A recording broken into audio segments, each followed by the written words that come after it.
Welcome to your Daily 5 for Thursday, April 20th, 2023.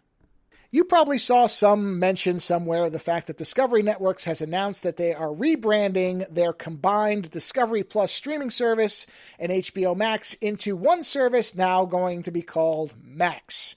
And I saw a lot of outlets that were talking about people being upset about the name change, which I don't doubt that there are people who are upset about just the name itself. There are always people that are going to be upset over something that's extremely trivial and not important at all.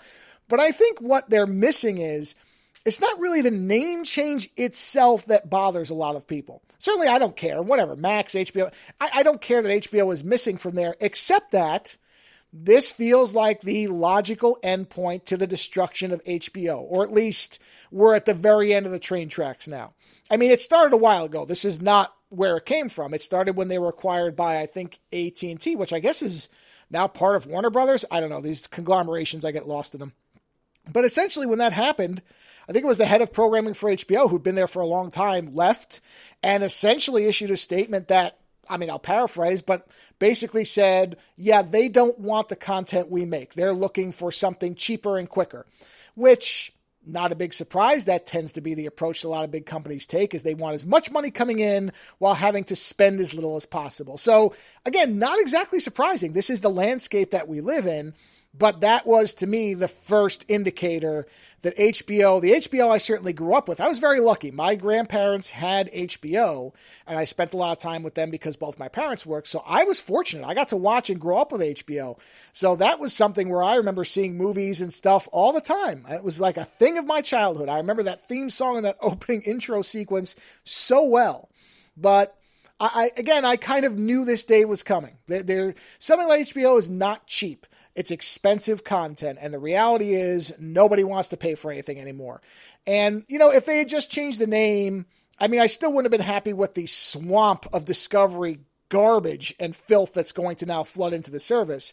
Not going to matter to me because I'm canceling. I'm getting out. I'm going to cancel the day before the changeover because honestly, I have no desire to be part of anything that has to do with Discovery anymore, which is also something that I grew up with as a completely different channel that was actually really good, and that got ruined, and so will HBO inevitably because this is what this company is doing.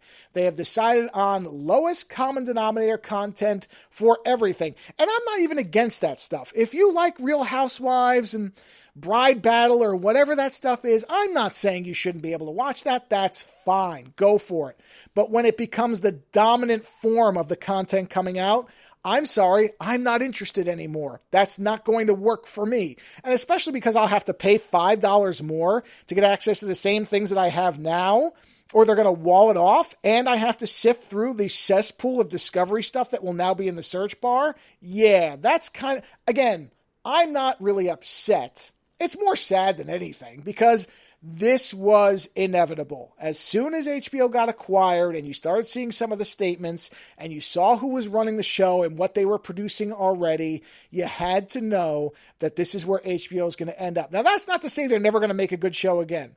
I'm sure that they will. I'm not saying that HBO will be dead after the cutover next month, but I think you are going to see a steady erosion of that kind of prestige or premium or whatever term you want to use. I mean, they were doing that before streaming ever came along. HBO was a place that you went to see documentaries and different original programming that was a cut above everything else. Now, maybe as a consequence of everybody doing that in the streaming space, they would never have been able to survive anyway. I don't know. It's possible that HBO would have always gone away.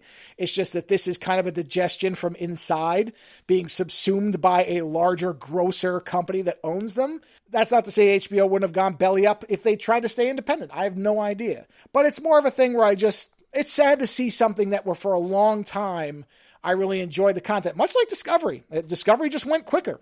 I was sad that Discovery has become what it is now, that there isn't the focus on actual, legitimate, educational, and interesting scientific content. That's all just been washed away by 600-pound lives and Honey Boo Boo and all that stuff, which again, I'm not saying it shouldn't exist. I just don't think it should be everything that you pump out. So again, would HBO have inevitably died? Probably. If I'm being honest about it, they probably never could have survived. But nonetheless, the arrival of Max does seem to herald the end of a really good run with HBO, so I'm sad to see it go. Later.